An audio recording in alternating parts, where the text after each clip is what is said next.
Hello， 大家好，我是议员。记得在前阵子我才发布了一个影片，是说关于1093的一个玩家，可能是吧。他在讨论区那边发布了一则贴文，游戏内容有说到为什么这个游戏在逐渐下滑，还有全部等级的王国都掉了一个阶层。那前不久其实我有看到其他的主播有分享关于1093所做的一些玩家反馈，然后我看到我的观众也是有分享的一个连接，我在韩国讨论区那边也有看到。所以今天我们就来看一下1093所做的玩家反馈跟官方做的差别到底有多大。而且你们要知道，这个1093所做的表格是真的很详细很详细，这边有包括玩家是来自哪一个王国，谁写的内容，每个玩家的想法来自哪一个王国，全部都有记录在他们这边所做的列表里面。然后还有一些玩家的额外补充，但是额外补充太多了，我觉得今天应该是讲不完了，可能看你们有没有兴趣吧。如果有兴趣的话，我可能再补充他们额外补充的东西吧。今天只是看1093那边收到大多数的一些反馈，这边有7个。不过我们先看最下面那一句话，那各位如果有兴趣的话，可以通过他们这个链接去写上你们自己想要的反馈。我会叫大家特别去注意最后一句话，就是因为他说到开发人员或许不会去更新他们所描述的东西，或者是不会改成他们想要的东西，但是他们可以透过这个方式跟开发人员那边反馈哪一些开发项目应该优先制作，或者是大家想要什么东西优先。我认为这也是他们制作这个列表数据的原因之一。老实说，真的官方所做的社群反馈呢，有很多很重要或者是很好的想法，他们都不去制作，可能玩家要透过这个方式传达给官方，他们才会看到吧。好啦，在讲了这么多的废话之后，我们来看一下这里写了什么东西。这里就有感谢一些玩家参与他们这一次的玩家反馈。那其实还有很多玩家提出了其他的原因，这些原因都是让这些王国能力下降的原因，这些反馈都是大家普遍认同的原因，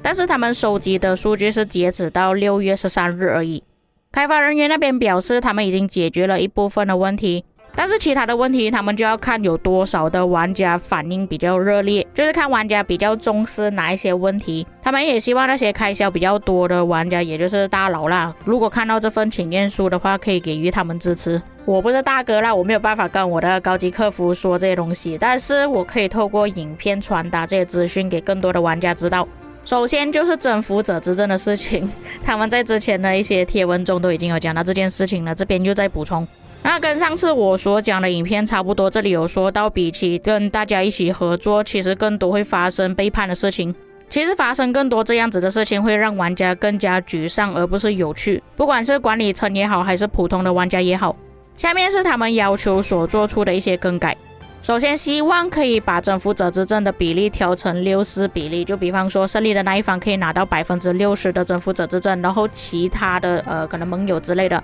可以拿到 40%， 减少获得数量不平衡的情况，允许更多王国去获得征服者之阵。这个其实我也算是同意，但是数量那边我不确定可不可以调整这样子。调整是肯定需要调整的，因为在我上次发布了影片之后，我其实看到很多观众都说，就是因为征服者之阵分配不公平的关系，那我们打了获得什么东西，我们拿到东西这么少，假设一个阵营里面有5到6个王国是根本不够分配的，所以我同意要增加数量，但是要多少的比例就要看官方这边怎样去调整了。下一个就是通过成就去获得铭文，它这里没有写是专属铭文还是什么啦，我认为应该是一些普通的铭文或者是专精铭文之类的。这里说如果在个人成就那边增加了可以获得铭文的方法，就可以使得那些就快要输的王国有动力去打架。什么意思呢？就比方说如果这个玩家要获得铭文的话，可能要击杀2000万的T5部队才可以通过个人成就获得铭文，这样子他们才会有动力去打架。我认为这个想法也是不错的，但是以我个人的经验来说呢，通常会找自己的盟友不同阵营的去对打，然后拿到奖励就算了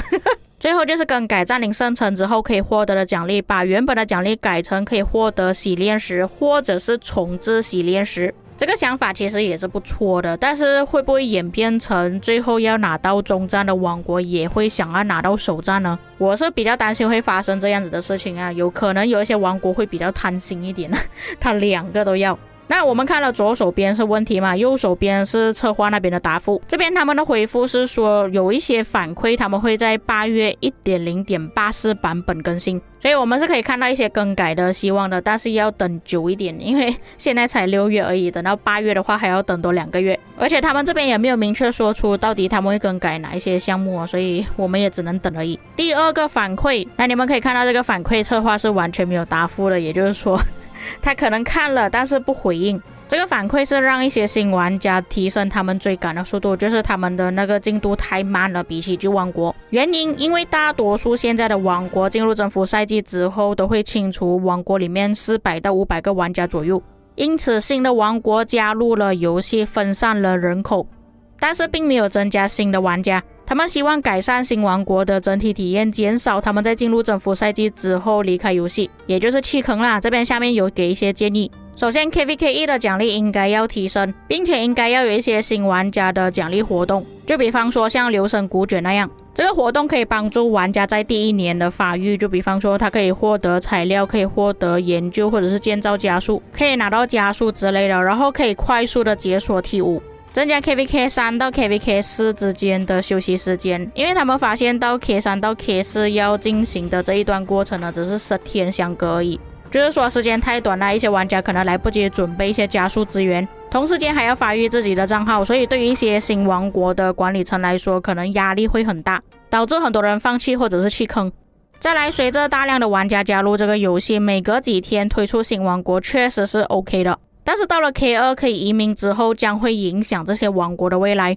太多的王国因为非法移民而毁掉这个王国，也毁掉这个游戏，导致很多本土玩家都已经卸载游戏了。所以为了要减少这个王国死亡的概率，他们希望可以让 K2 的移民审批制度更完善，这样可以降低王国毁灭，还有改善玩家的游戏体验。那在看完他这边所问的一些问题还有反馈之后，我知道为什么官方不要回答了。其实他们这边要改的东西还蛮多的，并且增加了这些新东西之后，会不会导致到一些老玩家的心理不平衡？而且如果这样子一直大量的给玩家这些奖励的话，其实就会变成新玩家就会比较少氪金。因为我们玩游戏除了要考虑到我们玩家自己本身的利益之外，其实也是要考虑到官方那边他们能不能够赚钱，能不能够继续经营这个游戏下去。说真的，其实游戏有一部分收入来源就是因为这些新玩家可能不会玩这个游戏，然后让投资花钱在这个游戏上面，他们可以通过这个方式赚取利润。但是从这个反馈也可以看到这个游戏的诟病了，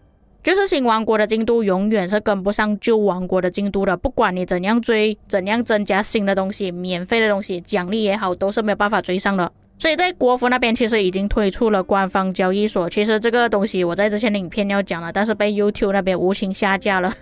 还被警告了。我觉得他们会加紧完善这个交易系统呢，是因为新的玩家其实都不会去培养新的账号了，而是拿旧的账号继续培养，因为他们自己也知道新玩家的进度永远是跟不上的。然后一些老玩家他们想要弃坑了，但是没有一个平台让他们可以把自己账号给卖出去，就变成把那个账号丢在王国里面废掉了。所以与其是这样，官方就成全了他们，出了一个交易平台，然后把那些老玩家的账号卖给一些新玩家，至少不会浪费了那些账号，然后那些新玩家也可以承接老玩家的账号继续玩这个游戏，也不会这么困难。但是这个只有在国服而已，国际服会不会推出我也不知道。虽然这样子的操作是恶性循环了，就是你把旧的账号再给新的账号，新的玩家又再卖账号，又再给一些新的玩家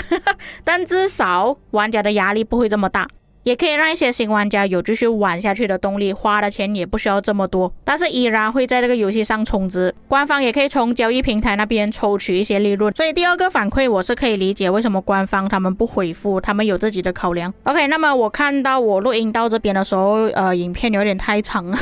其实下面还有好几个反馈，我觉得可以分成上下集吧，今天先讨论到这里，如果各位有什么想法可以在评论区给我知道，我们下个影片再见。